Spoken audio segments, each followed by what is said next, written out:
Did you know that your brand experience is only as good as your worst employee? That's what we're going to be diving into today, the customer service gap and how you can close the gap in your business.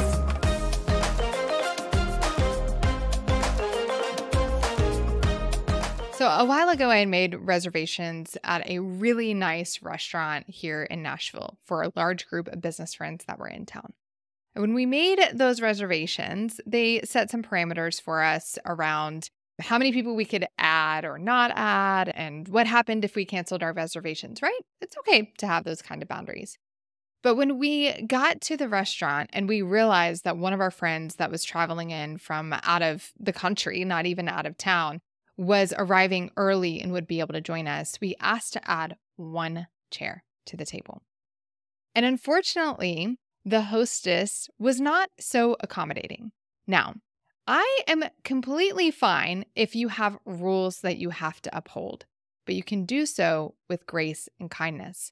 Unfortunately, this hostess was rude. She rolled her eyes. She whispered to another employee right in front of me. And here's the thing. It is an amazing restaurant. And I'm sure the majority of the employees are wonderful. In fact, the waiter that we had ended up accommodating our seating arrangement and gave us an incredible experience. But that one experience with that one employee impacted the way that I view that restaurant and my decision to ever go to that restaurant again. What is this? This is the customer service gap, or the hospitality gap, as Seth Godin calls it. And it is the gap between your absolute best employee and your worst employee. It's the gap between that employee that goes above and beyond for everybody that they encounter to make sure that they are having an incredible experience and leave feeling wonderful about themselves and about your business. And the employee that sees their work as just a job, just something to pay the bills. They barely show up on time and they look at the customer maybe as an inconvenience, or they let whatever's going on in their personal life impact the attitude that they have towards those that they encounter. This gap is very important to be aware of in your business because the experience that a customer has with just one employee is going to impact how they perceive your brand. So you can put all the effort in to hire amazing people and to create amazing systems. But when you have one employee that people encounter, it can tarnish your entire brand. So what do? Well, there's a couple different ways to solve this, as Seth Godin talks about. One of them is systems. Having really great, amazing systems that people work within, having good scripts for how to handle when somebody comes into your restaurant and asks for another seat at a table, how to handle when a customer writes in and has a complaint about a product or asks for a refund. You can have really amazing systems and scripts and training for your employees. And I don't think there's really anything wrong with that, right? But the alternative is that you can hire really amazing people and give them the freedom to reach the outcome that you want. You give them the freedom to show up fully and leverage whatever resources that they have to create that amazing experience for customers.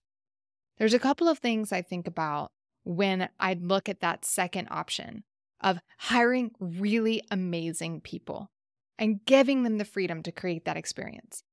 The first thing is a book that I recently read called Fans First by a guy named Jesse Cole, who has been the owner and founder of a baseball team called the Savannah Bananas. And in the book, he talks about creating a fans first experience. And one of the things that stood out to me the most in the book was the way that he empowered his employees to show up. He gave them the freedom to test, to play, to try new things. And the beautiful thing about that is that they learned quickly. They got feedback quickly from their customers, from their community, and they were able to make their own adjustments to improve the experience. But he was able to do that because he had a really strong vision. He knew he wanted to create a fans first experience, and he embedded that vision into everybody that he hired and constantly talked about it with the team. In fact, he talks about a situation when he was looking to consider somebody to work for the company, and they were walking this individual around the ballpark, and they had intentionally planted trash in the walkway to see if this person would see it, pick it up, and put it in the trash can. Now, I don't know what the result was of that particular employee, but this was important because they wanted to see how they approach life. Are they looking for opportunities to create better experiences, clean things up, go out of the way, and do things that maybe aren't necessarily their job? And that's the kind of individual that they were looking to hire, not looking for an individual that can follow a really great system. Now, does that mean that you don't need great systems? Probably not. Especially this day and age, it can be challenging to find those kinds of wonderful employees. And many of us struggle in our leadership, and so it can be challenging for us to paint a really clear vision of the kind of experience that we want to create. So that's when those systems become really important. But here's what I want us to remember. It's that systems should empower us. It should empower our team, not hold us back. And oftentimes, systems hold us back from creating the best experience.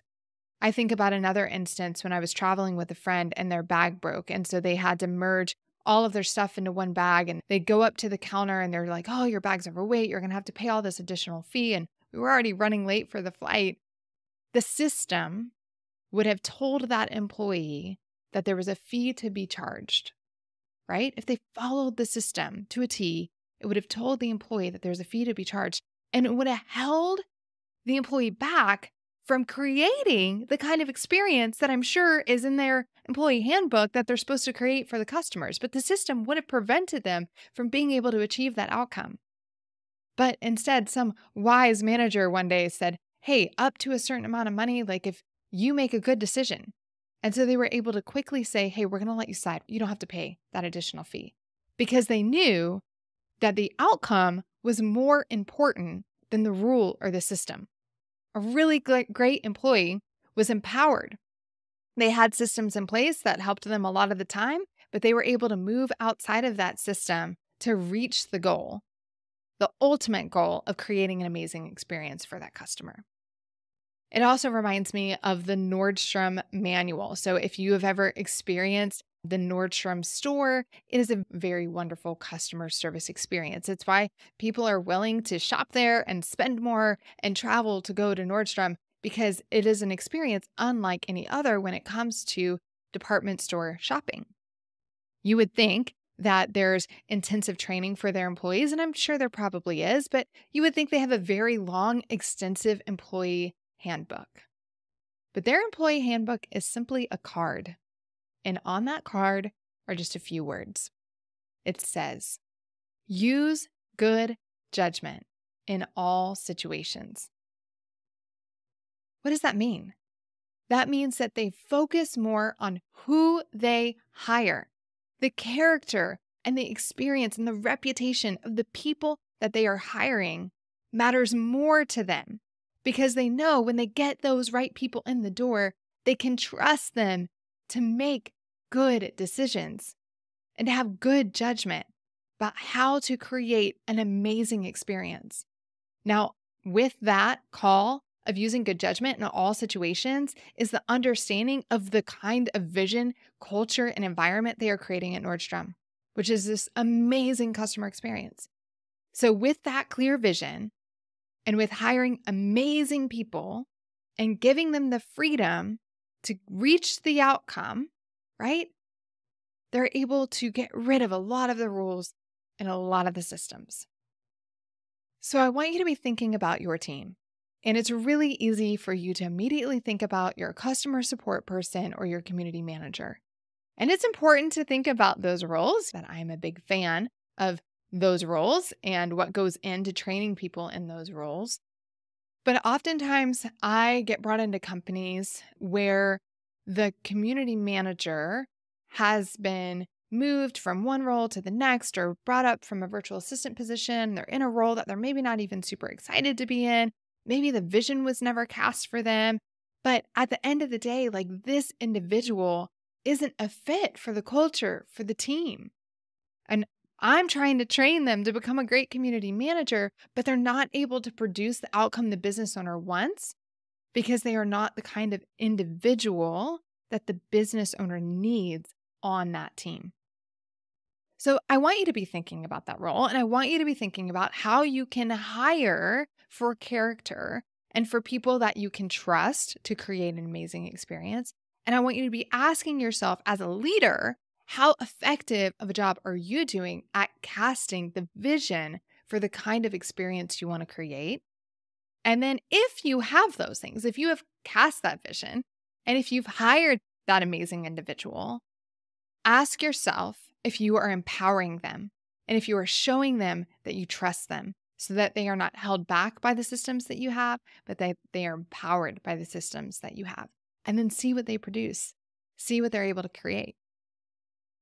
So as well as the community manager and the customer support role, I want you to be thinking about the other roles in the business because at the end of the day, oftentimes the culture of the team is impacted more by those behind the scenes than those front facing, because you often have more employees that are behind the scenes than you do those that are interacting with your members. So of course, those that are interacting with people in your community should be of the utmost character, have a very clear vision for the experience you want to create, and be given the freedom and be empowered to create that kind of experience, right? And to fail when they're doing it, but to quickly learn and make adjustments.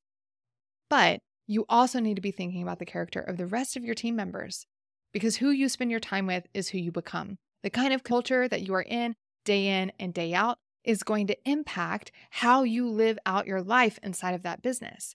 Because when you look around and you see what everybody else is doing in the business and how they're talking about your community members and how they're treating each other, that 100% will rub off and will impact how people treat your community, how your team members treat your community. So you want to make sure you're creating an amazing culture all the way around with incredible people that understand the vision for how you serve your community, and they live that out behind the scenes and on the front stage.